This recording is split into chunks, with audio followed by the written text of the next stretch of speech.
Hey, hey, hey, welcome back. Hi, everyone. It's me, Josie, coming back live in our leadership training group for high performing women, managers, VPs, directors, women in leadership, all about blowing up imposter syndrome this week. I'm so excited to bring this training to you today. Yesterday, we talked about the thoughts that lead us down this path of imposter syndrome. this the concepts around thinking that we don't belong or that something's missing or seeing what we are not what we are, right? Not seeing objectively our talents and strengths and trusting that they're enough, and then seeking approval and validation externally. All the ways in which we get caught up in what I call thought errors. Today's training is all about the emotional experience that high achievers and high performers have. I think it's almost across the board. The emotional experience of fearing that you're not good enough, the result of things like imposter syndrome, how these emotions display themselves in ourselves, in our bodies, in our experience, and how we can instantly apply certain exercises, techniques. I'm going to demonstrate some tactical tips that you can employ to immediately decrease the stress response that you might be feeling. This is a very interactive training, so hopefully you're not driving, you're somewhere where you can actually practice some new modalities to you, perhaps that you've heard of or haven't really employed or have tried before but didn't really know how to use. So I'm very excited to bring this training to you today. What I want to actually set as an arc for all of our training today is we're going to talk about the experience of imposter syndrome. We're going to talk about how it impacts us emotionally, how we react and respond to the stress of wanting to be a high performer, a high achiever, somebody who delivers well, does good on, delivers results. And I want to talk about how our brains think of the problem, how we naturally go to solve the problem of not feeling good enough or not feeling prepared enough or not feeling enough. And then I'm actually going to, at the end, talk about what the real solution is, because there's actually a thought error in how we adapt, how we react and respond to the stress of wanting to be a high achiever. How's that sound? If you're joining me live, give me a comment, say hello. And if you're on replay, give me a hashtag replay. Let's dive in. Oh, I got caught up there for a second. Okay, shall we get started? Let's talk about the emotions of imposter syndrome. How, if you identify as a high achieving woman, somebody who cares about her performance, somebody who is known, who has built a reputation for yourself as somebody who gets things done, a woman who is a doer, she's a highly accomplished woman, she is well respected and highly regarded, you have developed an attachment to that being true. You want to deliver. You want to continue to exceed expectations. You want the rewards that this behavior gets you. It's common in our demographic of high achieving, high performing, highly regarded, well respected, talented women leaders. But the byproduct of that is the stress that we put on ourselves when we are trying to make good on that promise. The stress that shows up like just low level anxiety, like constantly feeling sort of a churning and burning. That's the way I talk about it, like a scurry and hurry. This little squirrel feeling in your stomach that feels like you gotta keep going, you gotta keep going. It's this whirling nervousness, this gentle anxiety, sometimes a heightened anxiety, sometimes it really appears physically, like in your body. And as I name these, feel free to comment if you're like, that's me, right? So we're talking about generalized anxiety, or even more specific, worry. Like when you're fretting over details, when you're feeling kind of overwhelmed with concern about being able to deliver on a specific thing, just this general or specific sense of um, concern and worry about the future. Will you deliver? Will you make good? Will it be good enough or will you fail? Another emotion of imposter syndrome is what I like to call restlessness. It's sort of this unease that affects you even when you're not at work, even on the weekends, even at night, even when you're trying to sleep. This can be a very daunting experience that high performing, high achieving women suffer this experience of sort of overthinking and churning in our mind, thinking and judging ourselves about what just occurred or replaying events, sort of like this obsessive replaying of how well we did or what we wished we said, and sort of it's combined with a lot of judgment, like a grimace or a cringe or a yuck. Does that resonate for you? This restless sleeplessness that can impact us when we're really caring about our performance. Other ways it can show up is in doubt. Like a lot of us, when we're promoted to higher levels, we're not given resources or training to operate at a higher level, so we doubt our capability. It's only natural. And then with extra workload upon us, we go into this layer of management or a new role or a new job at a new company, and we have this doubt or worry that we'll be able to make the mark. Very much a hallmark of imposter syndrome.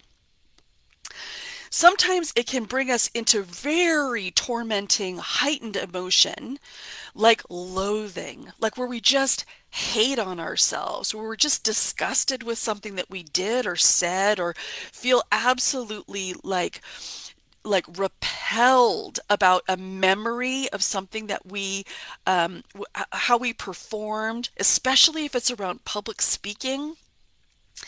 And speaking can actually incite these other cascades of emotions, like not just panic and doubt, but, or I was going to say panic, like this abject fear of just almost like a physical response of worried about using your voice. Will you do it well? How will you be perceived? Is everybody looking at you? Are they judging you? And going into the sort of this tailspin spiral of fear. And indeed, fear, that adrenaline response, that cortisol response that flows through our veins when we're really agitated, when we're really activated, is perhaps the base of all of these, right? Whether it's self-doubt or worry or generalized anxiety or restlessness or sleeplessness, some doubt or panic or loathing, all of them stem from this core feeling of fear that we're not good enough and that we're scared that we're going to blow it. That's kind of like underneath all of it. If we're really honest about our experience, we're afraid. We're afraid that we're not going to measure up. We're afraid we're going to fail. We're afraid we might get fired. We're afraid somebody's going to realize we don't deserve the high level position we have. Does this resonate for you? Is anybody out there going, yeah, that's totally me? I see some hands raised. I'm here to reassure you because I'm going to give you, you're going to win. You're going to win today because I'm going to teach you how to cope with some of these really distressing emotions, sometimes that have us hooked and just yanked off of our ability to focus, right? When we're really in the experience of these strong emotions, when we care so much about our performance and we're so concerned and worried, we're so not in the present. We're so swirling in our own mental drama, and it's so uncomfortable. It's so distressing, and it's hard for us to find composure. In fact, when we're feeling this agitated, often what we'll do to try to soothe ourselves, it's a natural human response, is we'll go to try to mollify the pain, the emotional pain that we're feeling with something that's known as buffering. And I'm not talking about like when your computer's buffering and it's like doing that wheelie thing as it's loading. We're talking about something that puts like a pillow between you and the pain, like buffering or buttressing yourself away from the discomfort. And they're really common things, gals. They're things that I think we could all relate to. It's like overeating, over drinking, overindulging in something, distracting ourselves by scrolling or gossiping or colluding or wanting to get support from our mom, our sister, our friends, our coworker. We sometimes feel so uncomfortable with the feelings that we're experiencing that it's happy hour, it's Friday somewhere. It's time for us to soothe our hot brains with something: chocolate, wine, Netflix, scrolling. So if you can relate to this, let's just lighten the judgment that we even have it. Like, let's not pile on shame that we're actually feeling these awful feelings. It's normal. This is what is so potent about imposter syndrome. I'm going to introduce you to this term. It's called pluralistic ignorance. It's this fancy term that means we all think that our pain and suffering is unique to ourselves because we're ignorant to the fact that everybody else around us has a similar human experience that they're not talking about. So we're all holding this secret of fearing that we're not good enough, and we can't really release it or combust it by knowing that we're in a larger collective that is experiencing something similar, because we remain ignorant to what other people are going through, because no one talks about it, because everyone feels ashamed, because everyone else is scurrying and hurrying to look better than you. I often think that women that join a training like this, these high achieving, established, respected, admired women in leadership, who secretly have imposter syndrome, are actually giving women in their community around them who are looking at them imposter syndrome. It's not contagious, but it feels like it is. All right, so let's talk about how you can use some tactical tools that I'm going to teach you today to instantly, immediately come off that hot edge of that emotional suffering, really, that we're experiencing. And I know that might sound very dramatic, but even if it's not at this panic level, if it's low burn, it's something that's still sort of churning inside you and stealing joy. Can you relate to that? It's like an energetic drain. So even if it sounds like, well, it's not that bad, Joe. I don't really like, I'm not suffering. I get it. But I do think it's sort of like taking a bucket to your river of energy, and there's a whole bunch of holes in the bottom of your bucket as you carry it to your garden, and it's just dripping and leaking out everywhere, all over your shoes.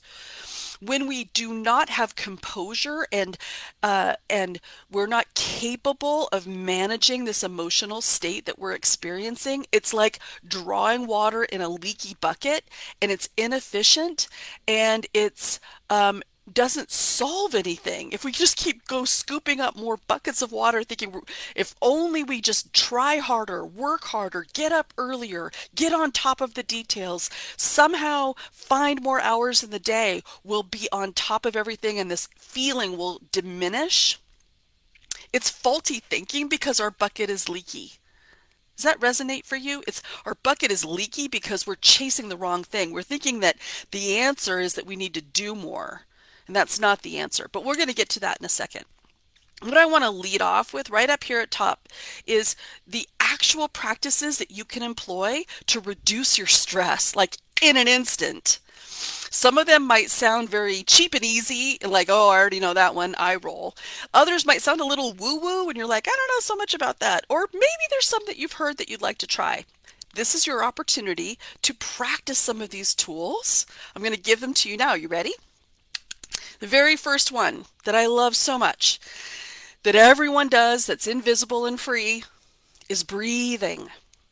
When you are caught in a shame spiral or some sort of emotional hijacking due to feeling imposter syndrome, your body is taking you on a wild horse ride. Your body starts churning out these stress hormones and these neurotransmitters that have your heart race, or your pit sweat, or your mind get cloudy, or your a buzzing happening in your ears, or in your tension in your shoulders. Breathing can activate the antidote to that stress response.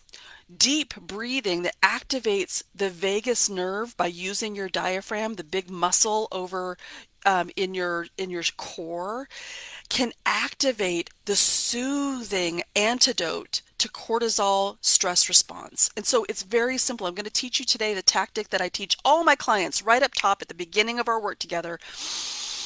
It's box breathing, where the inhales and the exhales happen on the horizontal axes. You can keep doing it. Draw the box in your mind's eye as I'm talking.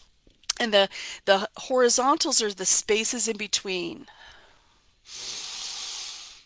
And if you start using this tactic and you're drawing in your mind's eye the box as you're breathing along with it, you can start drawing it slower and more exaggeratingly expand and contract your belly and your chest to really bring that response of activating your vagus nerve to calm and steady some of the stress response that you're experiencing. Ironically, this box breathing is also known in the military as sniper breathing, which I find as kind of a cruel analogy. It means that those um, sharpshooters who are surging with adrenaline because of the task they're about to complete learn how to do this box breathing so that they can calm their nerves to make a shot. So it's not just woo-woo, it's used in a very different modality, a different environment as well, and it works. So don't cast it aside. Don't think, oh yeah, I know I'm supposed to do deep breathing exercises. I just haven't gotten around to it. If you're feeling stressed, especially in the workplace, especially with all eyes on you, especially in the boardroom, especially when you're meeting with your boss, especially all of the times, breathing is accessible to you. And it's not just woo-woo, it's actually chemical inside your body that helps slow down that roll of stress response so that you can regain composure and start activating your higher level responses, not just your react and respond. How's that? That's the first one. You ready for more? The second one I'm going to share with you is sometimes called tapping, or EFT. Have you ever heard of this? This is the idea that you can use self-guided acupressure on pressure points to instantly encourage a soothing response in your body. And this is a little bit more pronounced. It's not as invisible as breathing is, but it's very effective. If you've never tapped before, I'm going to do is I'm going to offer you resources at the end of this training so that you can go and find things that will support you going forward. But if you'd like to try it with me now, I'm going to demonstrate how it goes. There are places on your body that you tap with just two fingers in just a light touch way while you're saying, either aloud or to yourself, a saying or a mantra that you're wanting to adopt or deconstruct. So I'm going to explain how you start. You always start with this part, this fleshy part on the side of your hand that's sometimes known as the karate chop part of your hand. And you tap, either one is fine. You tap with your fingers right alongside that meridian, right alongside that part of your hand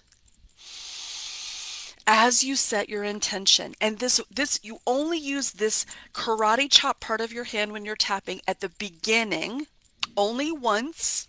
But you do it for as long as you need to be able to set the intention. And this is where you admit to everything that you're experiencing. You name all of the distressing experiences that you're feeling. And it starts with even though. So you say things like, even though I'm feeling so worried about this upcoming presentation, Even though I'm feeling so anxious, this whirling nervousness in my stomach, even though I didn't sleep well last night because I was so distressed. Still tapping. You can switch to if you want. Even though I feel so much self-doubt about this new job, even though I'm so worried that I don't belong here, even though I'm so afraid they're going to find out that they should have hired someone else, even though I feel so outclassed and I feel so nervous about what I don't know, even though I'm so freaked out about this presentation that I'm going to have to give, even though my boss scares me, all of these things, right, ladies? You can say all of these things. Even though all of these worries and fears are present, even though I'm scared. And then you're going to move towards affirmations and touching parts of your body that I'll show you now. I'll take off my glasses to demonstrate. The first is right here. It's 2 taps right on your eyebrow where it meets with your upper crest of your nose. So right here, you can start by saying, even though all that is true, I'm okay right now. Right? You can just say that. Next is on the temple. I'm okay right now. Just like I'm doing. And then you move over here to just under the eye, to that bony part of your cheekbone under your eye. And you say it again, I'm okay right now. Then you move over to just underneath your nose above your lip, and you do it again. I'm okay right now. Next is the crease between your lip and your chin. I'm okay right now. Next is your collarbone. It can be both hands or one hand, and some people just do it right in the center. I'm okay right now. And then last is underneath your armpit, kind of like where your bra strap is, if you're wearing one. I'm okay right now. And then the finish is just the top of the head, right on the crown, all of your fingers. I'm okay right now. Now that's one sequence. Then you would go back and do it again, starting with the same tapping spots right here on your brow. I'm okay in this moment. I'm okay in this moment. I'm okay. I'm okay. I'm okay. And it can be any saying that soothes you. You can say, I'm loved. I love my job. I love being me. I love my talents. I love my skills. You can change it up. Whatever's meaningful and resonant and soothing for you that feels good to believe is how you will tap. And you'll find after you do 3 rounds, maybe 5 rounds, you will feel more relaxed. You may find that just tapping on these meridians brings a sigh, some relief, some unwinding, some loosening, some ease in your physical experience as you're doing it. How did you like that one? The next one, and I'll offer you a tool that you can reference later, is also about acupressure, but specifically about when we're restless and insomniac, when we're sleepless. And I'm just going to give you 2 out of 6 points that you can use. One is actually right here. It's called the Hall of Impression. It also can be used for migraines and headaches, but it does activate a certain acupressure point that is known to relieve stress and to bring relaxation and anti-anxiety. So you can try the Hall of Impression. That's something that you can also try if you're at work or in a meeting and you feel like it's not too revealing for you to share. And then the other point I want to show you is this one right here, that is this beautiful point that's right inside of your ear that's called the Heavenly Gate. It's in this triangular part of your ear, right here in this cartilaginous piece. And if you just kind of massage it with your index finger, this really helps with sleeplessness or insomnia.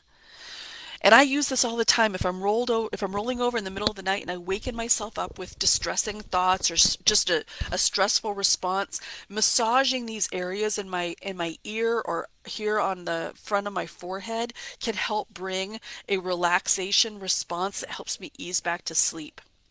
How are you liking these soothing exercises? Are these working for you? The last one that I want to suggest is sort of touching on what we've trained on before, which is coming from a strengths-based approach. This is more of a cogitating, not a physical, tactical tool, but a thinking tool that reminds you of some of the falsehoods that you may be telling yourself, the compare and despair perspective that you may be holding, the looking outside yourself and feeling like you're missing something and that you somehow need to do more and be more.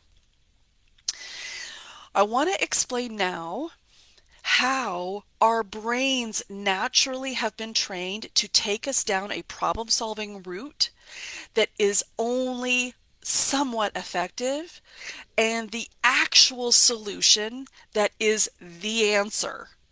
What you've just learned in this earlier part of the training is how to self-soothe, how to walk yourself off the edge of that white hot cliff of high hot emotion that has you kind of hooked and unable to regain composure.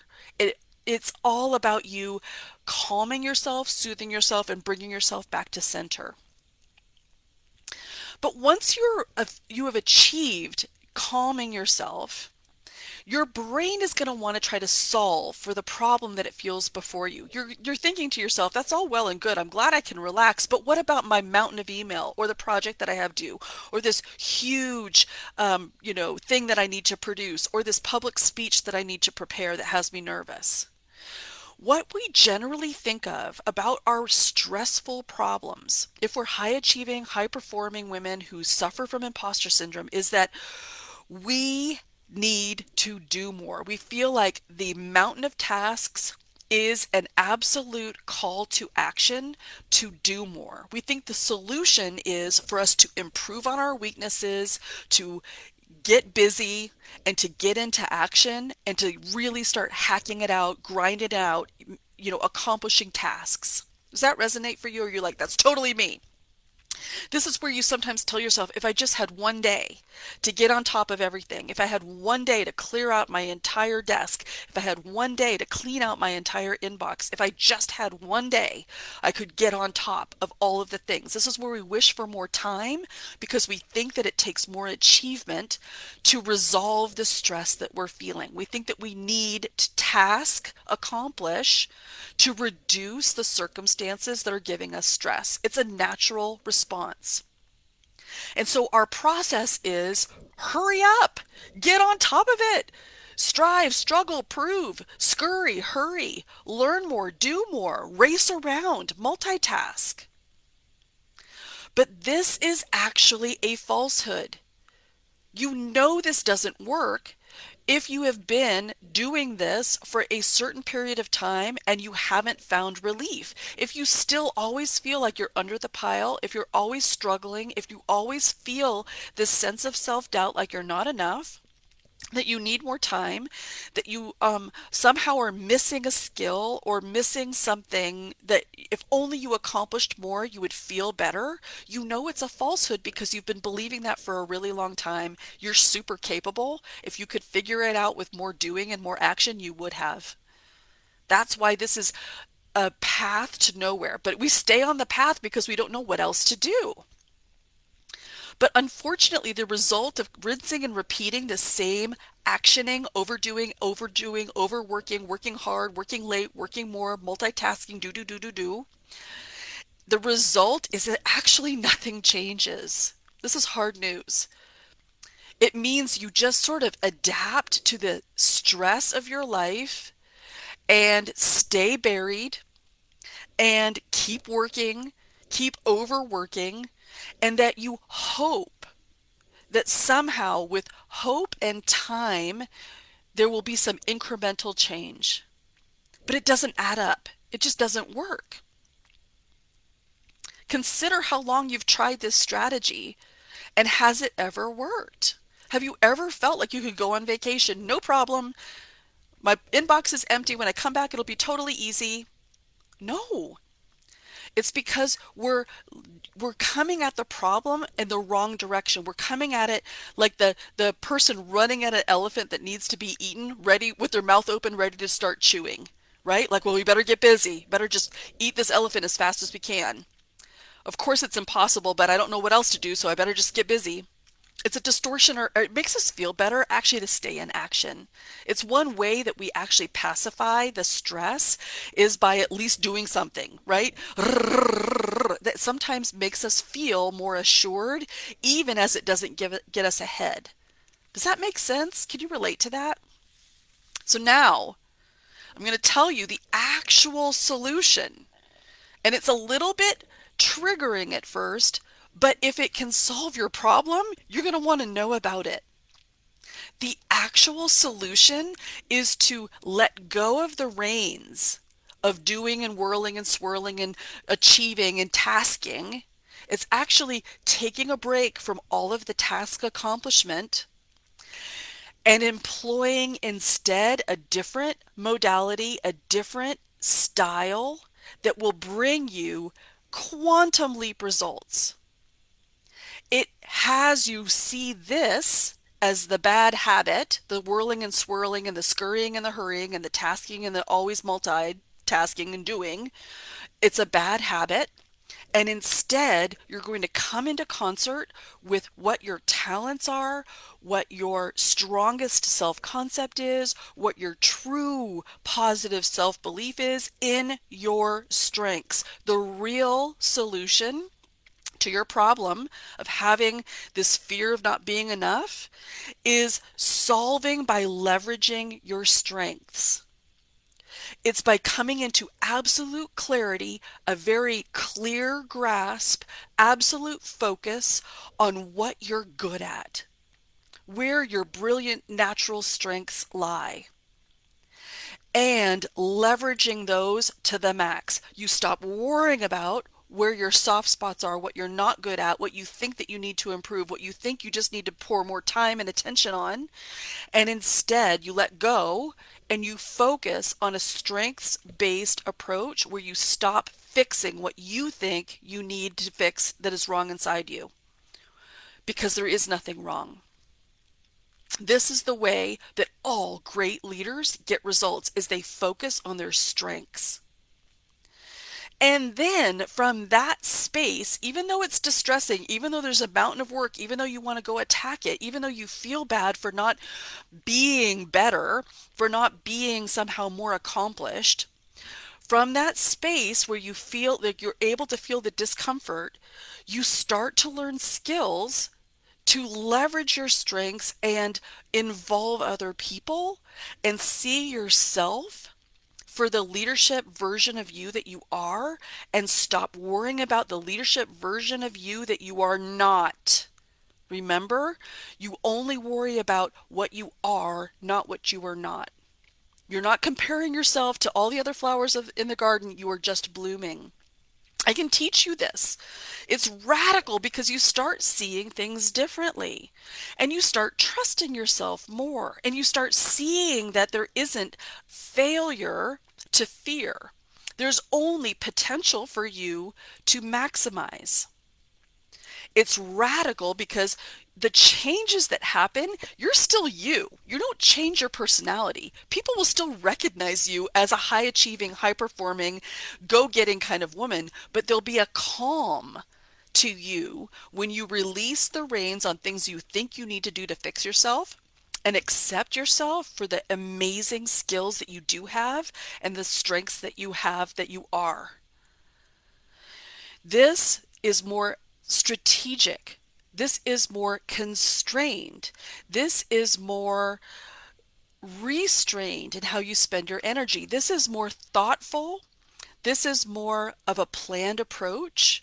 This is the opposite of running at the elephant that you need to eat with your mouth open. This is making a plan for how you are going to attack anything in your life, trusting that you already are enough. And you know what the result is? It's easier. You feel lighter, you feel a greater sense of ease, you feel more manifest, you feel like you can handle things. Nothing's changed. The job's still big. Your thoughts about who you are have changed. Instead of going an inch deep and a mile wide and taking everything on, you know how to create boundaries, how to establish requests, how to make clear requests of other people, how to hold yourself with trust and preciousness, and how to hold yourself with a boundary. And the result is that you're then able to operate from a higher level of not just react, respond, not just whirling and burning, not just stressing, but choosing. And when you're in this mode, you have found the higher echelons of how you can operate from a place of calm self-knowledge and well self-managed behavior. And this is what is executive presence. The people that you admire in leadership positions are the people who know this is the secret, who have stopped trying to be everything, do everything, and prove to themselves that they're enough, and instead know what they already have in their wheelhouse is enough. It's more aware, it has a greater perspective, and it's absolutely achievable. If this feels like it's way too far, it's way too hard for you to grasp, I'm telling you, there is an absolute path that you can follow that gets you this result. So, your job is to think about these trainings that I've provided you, these techniques, these tools that you can employ, that you can use. My job is going to be to give you the resource materials for some of the things that I've shared with you today, and to tell you how you can take this work further. If this feels elusive, if you say, yes, I want this, but I don't know how to get it, that's why you're listening to me. I have a path and a program for high achieving, high performing women like you that stay at this high echelon of leadership. They don't slow themselves down in their progression, but they find an easier way to drop bad beliefs, to drop imposter syndrome, and to learn the leadership skills that no one ever taught them that they really need. I think nobody's really teaching this because our bosses don't know. Everybody's just operating out of fear and their own wits and experience. Sometimes we're lucky and we get a good mentor that cares about our development. Most of the time, nobody knows how to develop us. So you go and find a mentor who can develop you, and that's what I've got on offer. You ready? I'm going to explain it now. When you decide that you want to work with me in my group leadership training program, we start with a deep dive leadership assessment and knowing your operating system. I have a beautiful tool that I'm certified to use. It's probably nothing like you've ever seen before. It incorporates things like Myers-Briggs, Enneagram, DISC, if you've heard of those, into a beautiful visual tool that shows you your operating system, where you're brilliant and where you're driving with your foot on the brake.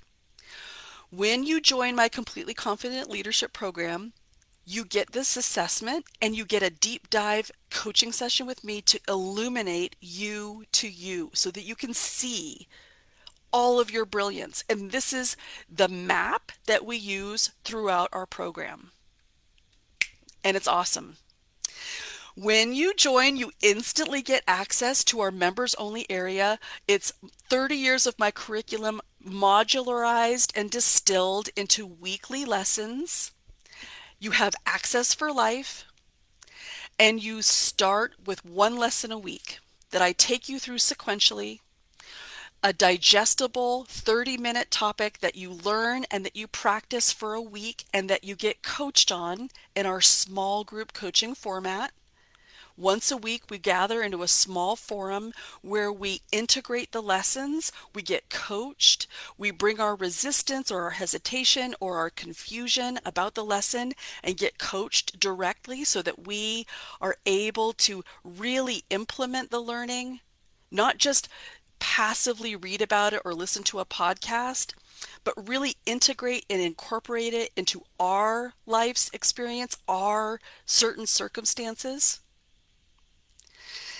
And You get to be in this community of women that you will likely find as lifelong sisters. It's a private Facebook community just for my completely confident leadership group, a place where we can come and get support, a place where you come and get coached, and you have access for life. Now, for you to apply, I guarantee results. I want to meet you first before I have you apply. You come to www.joeleader.com/apply. The very first thing you do is you book a call with me. We get to meet. I get to hear your story, hear what's up for you, and assess whether or not I think my program can be the solve. And I can share with you how I think that's true or not true. It's not for everyone.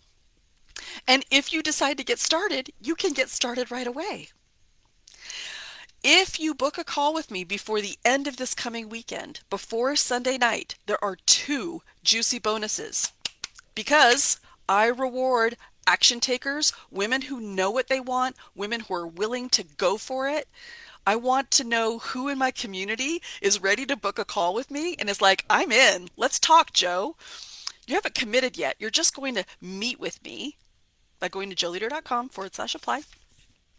And then if you do that before this weekend is up, here's the two juicy bonuses I have for you. One of the most remarkable aspects of my coaching is this amazing tool called Voxer. It is a free walkie-talkie app that you can put on your phone that allows for us to communicate in real time. Because even though you're integrating these lessons week by week, life happens in between the coaching.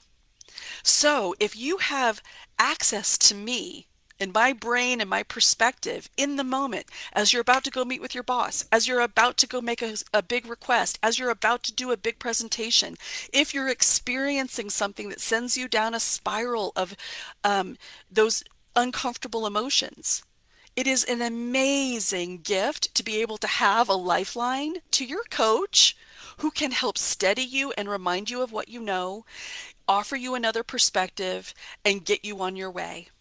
When I discovered this free voice message text walkie-talkie thing, it was like lightning for my clients. It was the thing that helped people propel because they had access to me in the moment. One of my clients says it's like having a coach in my pocket. Now, I don't offer this all the time because I only have a certain number of clients that I will take with a Voxer Access bonus. That's why you want to get in my group. You want to book a call by the end of this weekend, by Sunday night, to be able to qualify for that special bonus. The other bonus that's on is that twice a year I offer a special public speaking workshop because I know the women in my community really struggle with the stress and the nervousness and the fear that comes with making a public presentation and having all eyes on them. The response that happens is visceral and immediate, and learning how to hold their own in front of an audience and how to articulate something with persuasion and clarity, how to be able to hold their topic and not crumble, is invaluable. So twice a year, I offer a complimentary public speaking workshop inside my small group, and it's happening now. So if you sign up before Sunday night, I will also welcome you into this private workshop that's happening next month so that you can practice in a safe space with a public speaking coach, your speaking, your public speaking tactics, your style, your delivery, so that you can up level this really important skill. All you got to do is come book a call with me first. If you go to www.joeleader.com/apply, you'll see all of the details of the program, but right up top, you'll see how you get started is you book a call with me. And it's a delight. Every time I do a workshop like this, I meet some new woman that was previously a stranger that ends up being a very cherished client that I can hold and that she can learn from me and that I can provide service to her. And it is absolutely the most beautiful thing. So I'd be really excited to meet you.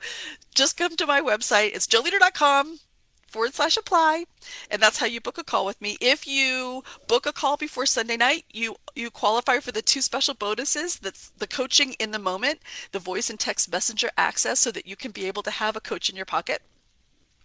And because many women struggle with public speaking, the complimentary Inside My Group public speaking seminar that's happening next month. All of that is additional to the core curriculum that you have for life and the weekly small group coaching sessions that you'll enjoy to be able to step you through the curriculum so that you can feel new levels of belief and awareness and self-management, tools and skills that you have longed for that maybe you haven't been able to name, but are going to help propel you into the higher echelons of leadership. Hold those stressful positions without crumbling, without eroding your own authority with self-doubt, with worry, with fear, with loathing, with obsessing, all of the distracting and draining emotions that come with high achievement and high performance. It is probably what you have been waiting for. If you're watching this, that's what I've got for you. All right, ladies, stay tuned. I'll be coming live in the group this weekend to share more results with you, more ways that you can get on top of your own imposter syndrome. And that's what I've got for you for now. Talk to you soon. Bye for now.